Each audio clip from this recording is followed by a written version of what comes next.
duduk diam mendengarkan kebenaran firman Tuhan. Ajar kami Tuhan untuk taat setia melakukannya di dalam kehidupan sehari-hari. Terima kasih Tuhan, kami serahkan ibadah ini ke dalam tangan-Mu. Pengharapan yang sama Engkau berikan kepada kami semuanya. Nama Tuhan dipuji ditinggikan. Di dalam nama Tuhan Yesus Kristus kami berdoa. Amin. Haleluya. Silakan duduk Bapak Ibu yang dikasihi oleh Tuhan Yesus Kristus. Mungkin asing wajah saya karena baru sekali hadir di tempat ini, tapi sesungguhnya saya sudah beberapa kali di tempat ini. Saya membantu Bapak Pendeta Daniel, sahabat saya, sudah lama kami bersahabat. Dan puji Tuhan pada hari ini juga hari pertama saya mengikuti ibadah onsite. Jadi saya menikmati dengan sukacita, bernostalgia setelah 3 tahun kurang lebih saya berada di dalam rumah ya. Saya paling taat dengan protokol kesehatan karena saya habis operasi jantung sehingga saya tidak berani keluar rumah selama COVID. Saya bersembunyi sampai Bapak Pendeta Daniel datang ke rumah saya waktu itu tinggal bersama anak di Cikarang. Haleluya. Mulai hari Senin, bahkan mulai bulan lalu, saya sudah mulai aktivitas normal meskipun masih pakai masker ya. Jaga jarak sudah semakin dekat rasanya karena memang COVID sudah mulai pelan-pelan meninggalkan dunia ini. Baik, ini siapa sih yang bicara itu ya?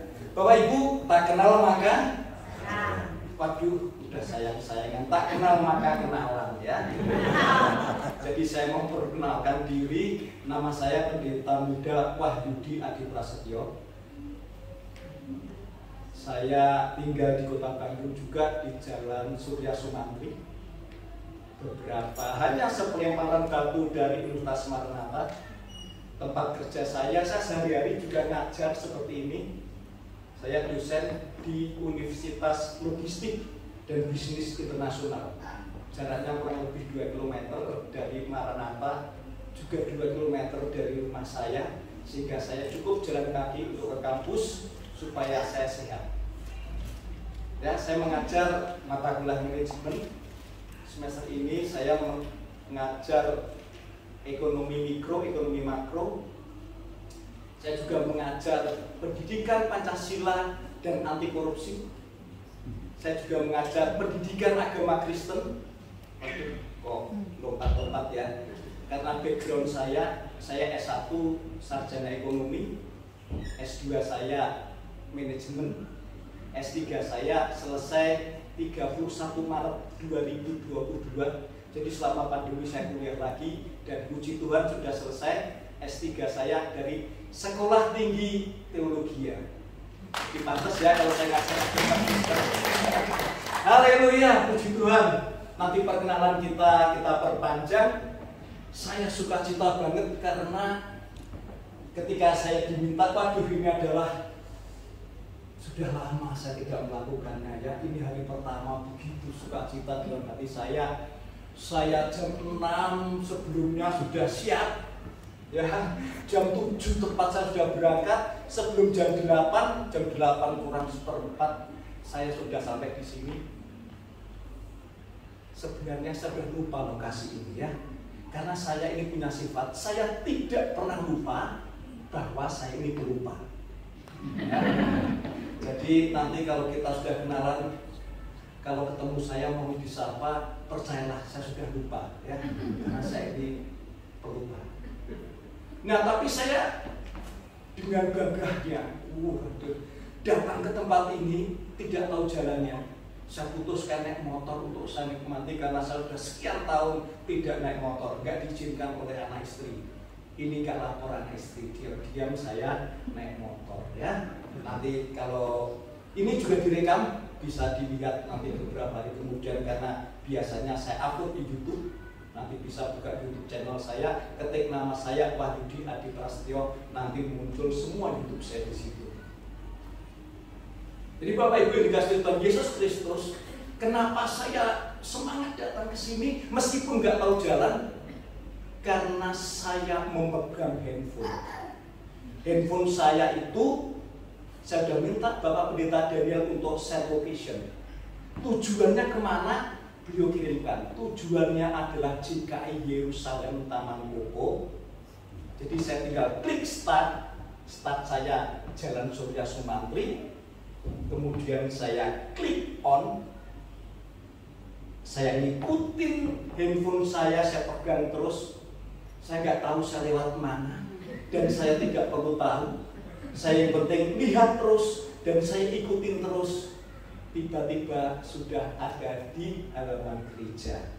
Haleluya, puji Tuhan. Bapak Ibu Saudara yang dikasihi oleh Tuhan Yesus Kristus, demikian juga dengan hidup kita sehari-hari. Kita tidak tahu apa yang akan terjadi ke depan. 3 tahun yang lalu kita tidak tahu apa yang harus kita lakukan. Tiba-tiba ada pandemi, kita tidak boleh keluar rumah. Kita harus pakai masker.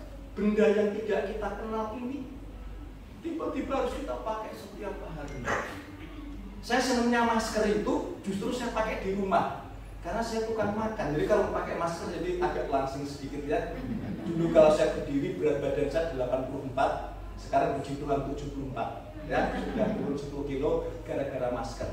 Bagi yang pengen diet nggak usah bingung, pakai masker aja terutama jam makan ya. Begitu lapar pakai masker, tambah lapar pakai double masker. Ya, ya. Saya sampai di sini tidak tahu jalan, tapi saya percaya penuh dengan jalan yang ditunjukkan oleh Google Map di handphone saya. Saya yakin meskipun saya tidak tahu jalannya pasti sampai. Demikian juga dengan hidup kita. Kita hanya cukup pegang Google Map kita, itu berbasis GPS, ya. Ini juga GPS nih, ya. GPS, S-nya itu surga, ya. Ini GPS juga. Kita tidak perlu lagi bingung-bingung jalan apa yang harus kita tempuh. Kita tidak lagi bingung-bingung apa yang akan terjadi ke depan. Saya sebagai ekonom percaya sekaligus takut ke depan ini harga-harga bukan cuma naik tapi akan melompat. Inflasi sudah ada di semua negara. Apakah Indonesia juga akan inflasi? Saya kok percaya akan inflasi. Apa yang harus kita lakukan? Di dalam kehidupan sehari-hari kita buka GPS kita, yaitu Alkitab. Ini judulnya Alkitab. LAI memberi judul Alkitab. Kalau orang Eropa, orang Amerika bilangnya Holy Bible. Tapi kita juga boleh menyebutnya ini GPS, petunjuk kehidupan. Mari, hari ini dalam waktu yang pendek kita akan belajar tentang petunjuk kehidupan. Kita tuh cukup pegangin ini saja karena di sini begitu lengkapnya.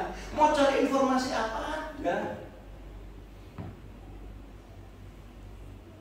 Saya juga terkejut ketika saya baca ini. Saya ikut komunitas membaca Alkitab rutin. 1 hari 2 pasal. Ini sudah putaran yang kesekian. Jadi sudah saya baca berulang-ulang. Ada loh, makannya berapa diatur, minumnya berapa diatur. Boleh nanti dicari-cari ya. Zaman sekarang pakai handphone, Alkitab yang di handphone itu bisa dicari, search gitu, minum gitu, air boleh. Kita itu minumnya sehari berapa? 1/6 hin. 1 hin itu 12 liter. Jadi minum itu 2 liter. Cocok dengan ilmu kedokteran yang saya cari di Google. Ya, berapa sih kita harus minum sehari? 2 liter. Petunjuk sampai minum pun ada. Manajemen ada. Gimana bangsa Israel bisa dituntun oleh Musa kalau nggak pakai ilmu manajemen, ilmu logistik? Ya, semuanya lengkap ada di Alkitab. Jadi untuk menghadapi kehidupan kita tidak tahu apa-apa, ora apa-apa. Yang penting kita tahu bagaimana kita menggunakan petunjuk ini. Mari pada kesempatan ini kita pelajari Alkitab ini dari pertama sampai yang terakhir. Yang pertama apa? Kita Kejadian ya. Mari kita buka Kejadian 1 ayat 1. Kan kita mau pelajari semua ya. Maaf ya Bapak Pendeta Daniel, ini mungkin sampai sore ya. Sore, karena kita pelajari dari depan sampai paling belakang ya.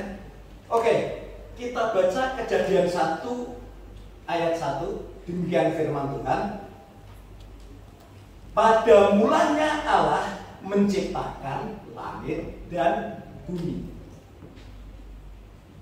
Jadi bagaimana start hidup kita? Ini startnya. Seperti tadi saya menggunakan handphone, startnya dari jalan Surya Sumantri. Ini startnya.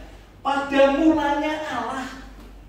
Jadi begitu kita bangun tidur, yang kita lakukan adalah mulai pencet start. Pada mulanya Allah. Kita mulai segala sesuatu dengan Allah. Lainnya nggak penting lagi. Ketika kita bangun tidur, kita terima kasih Allah. Kita bangun tidur, kita langsung sujud menyembah. Kita mencari wajah Allah.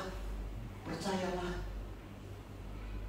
kalau di pagi hari kita tidak mencari Allah, saya berani pastikan seharian kita tidak akan bertemu dengan Allah. Yang kedua, nasihat saya, siapa yang kuat bertelur, dia yang paling kuat menghadapi hidup. Boleh dicatat ya. Siapa yang kuat bertelur, dia yang paling kuat menghadapi hidup. Alkitab mengajarkan kepada kita, pertama kali bukan update status, pertama kali bukan buka handphone, pada mulanya, pada awalnya, yang pertama kali, yang mula-mula adalah Allah. Kalau hidup kita seperti itu, maka seperti saya tadi, yakin bahwa kita sampai pada yang terakhir. Saya jadi baca Alkitab dari ayat 1 sampai yang terakhir. Yang terakhir kitab apa? Kitab Wahyu ya. Coba kita baca yang terakhir. Apal enggak Wahyu berapa? Wahyu 22 ayat 21 ya. Yang terakhir mari kita baca. Wahyu 22 ayat 21.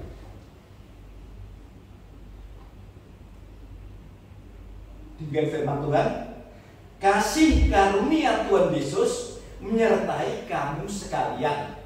Amin. Saya ulang ya, kasih karunia Tuhan Yesus menyertai kamu sekalian. Jadi pada akhirnya itu kita itu menikmati penyertaan kasih karunia Tuhan Yesus Kristus. Pada akhirnya itu kita bersama-sama dengan Tuhan Yesus Kristus menikmati kasih karunia-Nya. Kasih karunia itu apa sih? Pemberian. Di akhir kita pemberiannya adalah rumah baru, di dunia baru, di langit baru, bumi baru, yaitu surga rumah kami. Itu tujuan kita. Apakah kita bisa sampai sana? Bisa. Yakin, percaya. Karena ada petunjuknya.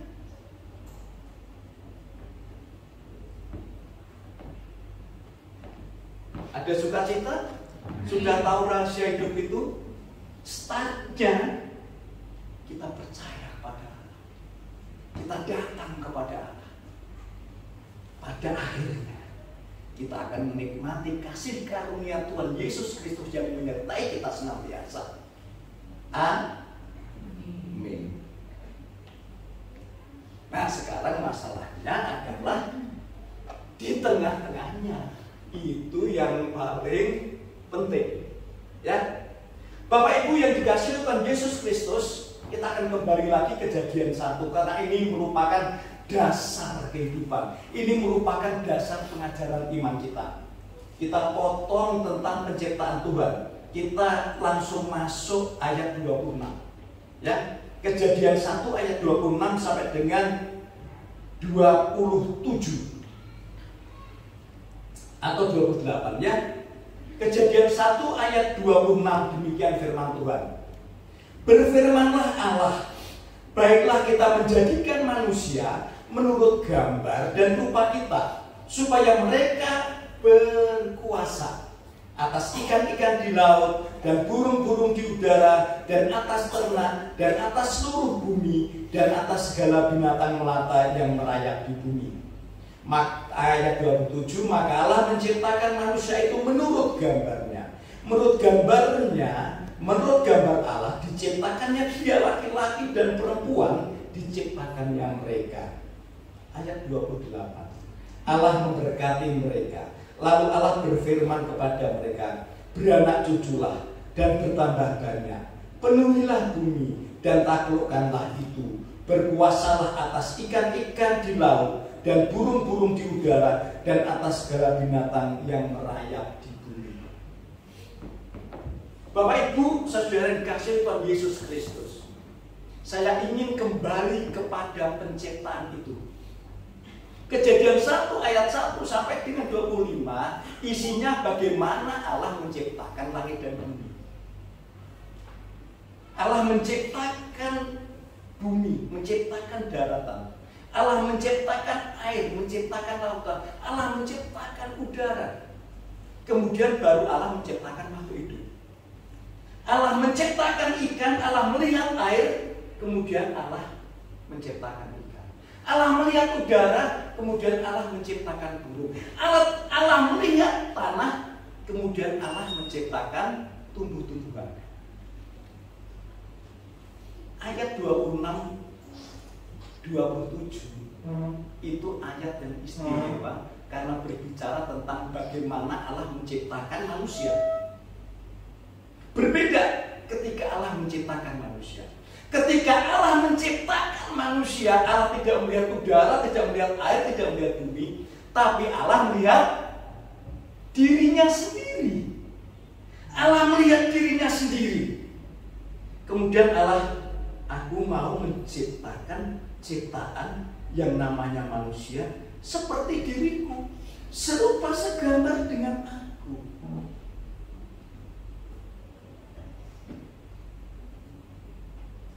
Jadi apa yang ada di dalam diri Allah itu ada di dalam diri manusia. Kalau membayangkan Allah seperti apa, bayangkanlah bagaimana. Kalau ingin lihat Allah seperti apa, kita bayangkan aja diri kita. Karena sama Allah dengan kita ya. Ku di tanganmu, ku di hatimu,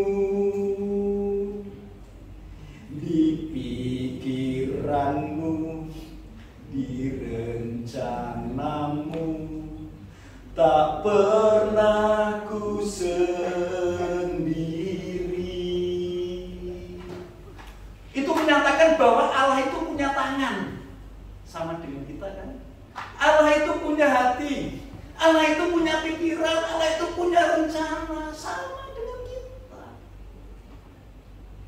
Memang bentuk tangannya berbeda, memang bentuk pikirannya berbeda, memang bentuk hatinya berbeda, memang rancangan Allah berbeda. Karena rancanganku bukanlah rancanganmu. Itu berarti memang berbeda, tapi sama memiliki rancangan. Itu luar biasanya kita sebagai manusia. Dengan pelajaran tadi, kita bisa mempelajari bagaimana tentang hidup kita. Ketika Allah menciptakan ikan, Allah melihat air. Artinya, air tanpa ikan nggak apa-apa. tapi akan bermasalah apabila ikan tanpa air. Udara tetaplah udara meskipun tanpa burung. Tapi burung bukanlah burung kalau tidak ada udara. Tanah tetaplah tanah tanpa tumbuhan. Tanah tanpa tumbuhan gak masalah. Tapi tumbuhan tanpa tanah, dia bukanlah tumbuhan. Demikian juga dengan manusia. Allah tanpa manusia tidak apa-apa. Allah tanpa manusia dilihat tetaplah Allah. Tapi ingat, manusia tanpa Allah, dia bukanlah manusia. Manusia tanpa Allah, tidak, dia berada di dalam masalah yang besar. Ingat ya, ini basic, dasar pengertian kita untuk memasuki hari-hari kita ke depan. Cocok kan?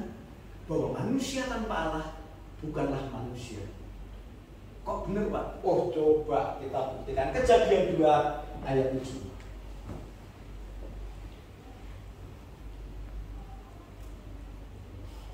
Kejadian 2 ayat 7 masih penciptaan manusia. Saya ingin memperkenalkan siapa manusia itu. Kejadian 2 ayat 7. Ketika itulah Tuhan Allah membentuk manusia dari debu tanah. Ya. Jadi Tuhan itu menciptakan manusia dari debu tanah seperti binatang. Dibuatlah manusia, kemudian manusia itu bisa lari ke sana kemari. Nampaknya ini makhluknya sudah hidup, tapi enggak.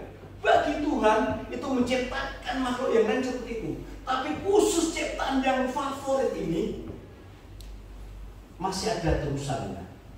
Dan menghembuskan nafas hidup ke dalam hidungnya. Demikianlah manusia itu menjadi makhluk yang hidup.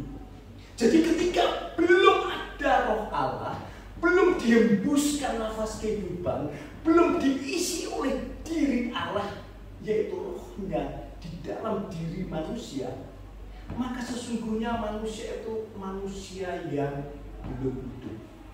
Manusia itu di depan Allah adalah manusia hidup apabila di dalamnya ada Allah. Mari kita periksa hidup kita. Hidup kita itu ada Allah enggak? Kalau enggak ada Allah, kita itu bukanlah makhluk hidup di depan Allah. Mari kita pastikan hidup kita selalu ada Allah. Yang terakhir, bagaimana kita menjaga supaya hidup kita memulai dari Allah, kemudian kita menapaki kehidupan itu bersama-sama dengan Allah, supaya hidup kita mencapai tujuan, yaitu kita bersama-sama dengan Allah menikmati kasih karunia Tuhan Yesus. Amin. Wahyu 22 ayat 21. Matius 6 ayat 33. Ayat yang terakhir ya. Matius 6 ayat 33, demikian firman Tuhan. Tetapi carilah dahulu kerajaan Allah dan kebenarannya, maka semuanya itu akan ditambahkan kepadamu. Matius 6 ayat 25 sampai dengan 34. Di dalamnya ada Matius 6 ayat 33 yang baru saja kita baca. Itu Tuhan Yesus mengajar kepada kita semua bagaimana kita yang punya banyak masalah, punya banyak pekerjaan, kita sibuk dengan berbagai macam hal, itu bisa hidup dengan baik, hidup tanpa kekhawatiran. Kuncinya adalah membuat skala prioritas. Kalau semua kita kerjakan ya nggak mampu, ora iso. Oh lupa ini di Bandung ya, terbiasa orang ngerjakan sadayana, ya nggak mungkin. Jadi kita harus membuat skala prioritas. Dan puji Tuhan, umat JKI Yerusalem Taman Koko pada jam 8 memberikan skala prioritas untuk beribadah. Boleh tepuk tangan dong. Matius 6 ayat 33, carilah dahulu kerajaan Allah, carilah dahulu kebenarannya. Itu doang. Yang lainnya akan ditambahkan kepadamu.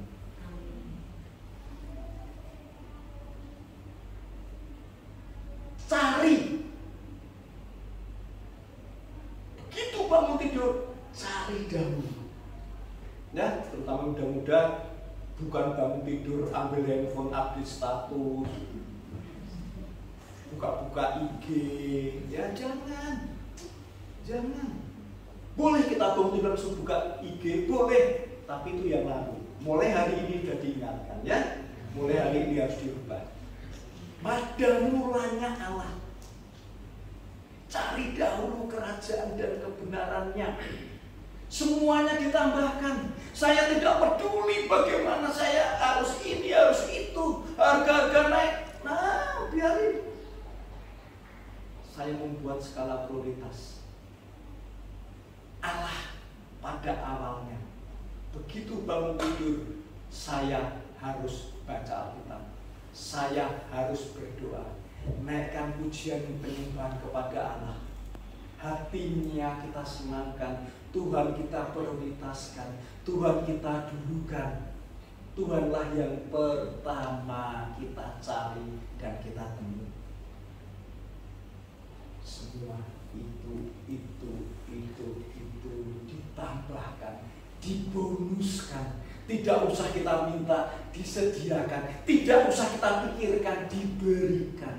Tidak usah kita bayarkan, dilimpahkan. Tidak usah kita doakan, dicurahkan sepanjang hidup kita. Amin.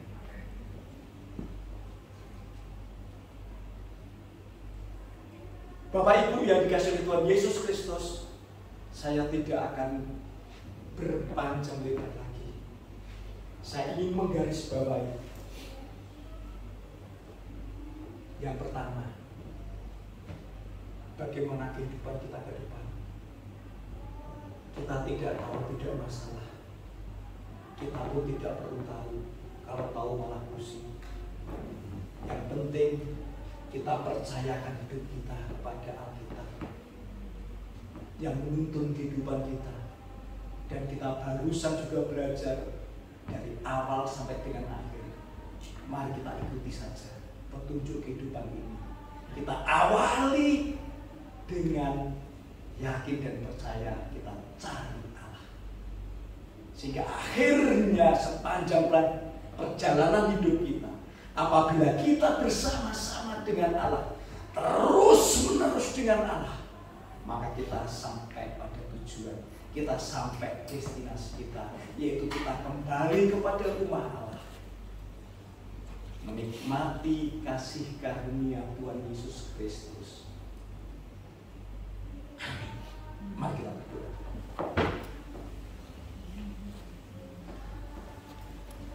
Bapa di surga, terima kasih buat kebaikan dan kemurahan Tuhan di dalam hidup kami. Sungguh kami bangga punya Allah seperti Engkau yang tidak pernah meninggalkan kami di dalam pergumulan hidup kami. Kami percaya Tuhan peduli. Tuhan mengasihi kami. Tuhan tidak akan pernah meninggalkan kami. Jamah hati kami, ajarkan kepada kami supaya kami memprioritaskan Tuhan, supaya kami taat kepada Tuhan, supaya kami melakukan kehendak Tuhan di dalam kehidupan hari demi hari.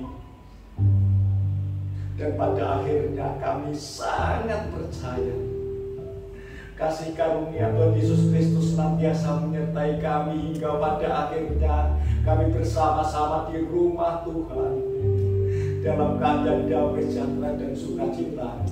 Apapun keadaan kami, apapun pergumulan kami, Allah peduli, Allah mengasihi, Tuhan Allah akan memulihkan kehidupan kita. Hamba berdoa di dalam nama Tuhan Yesus Kristus. Tuhan tolong yang sakit sembuh dalam nama Tuhan Yesus. Yang punya masalah, Tuhan berikan solusi dalam nama Tuhan Yesus Kristus. Yang berkekurangan, Tuhan limpahkan kelimpahan sehingga berkecukupan di dalam nama Tuhan Yesus Kristus. Engkau telah menyediakan ruangan yang indah ini, Tuhan. Engkau telah menyediakan kursi-kursi, biarlah mendatang kursi-kursi dipenuhi dengan jemaat. Kau berkati kami satu persatu. Kami juga berdoa untuk Bapak Pendeta Bambang di dalam nama Tuhan Yesus sembuh dari segala sakit penyakitnya. Kami berdoa untuk Bapak Pendeta Daniel dan Ibu dan anaknya. Tuhan mengurapi, Tuhan menyertai dan memberkati. Berikan hati seorang hamba untuk melayani dengan sungguh-sungguh bagi kemuliaan nama Tuhan. Satu persatu dari kami, biarlah damai sejahtera, kasih karunia dan berkat-berkat terbaik dari surga tercurah atas hidup kami. Di dalam nama Tuhan Yesus Kristus kami berdoa. Mari jemaat yang dikasih Tuhan kita katakan amin.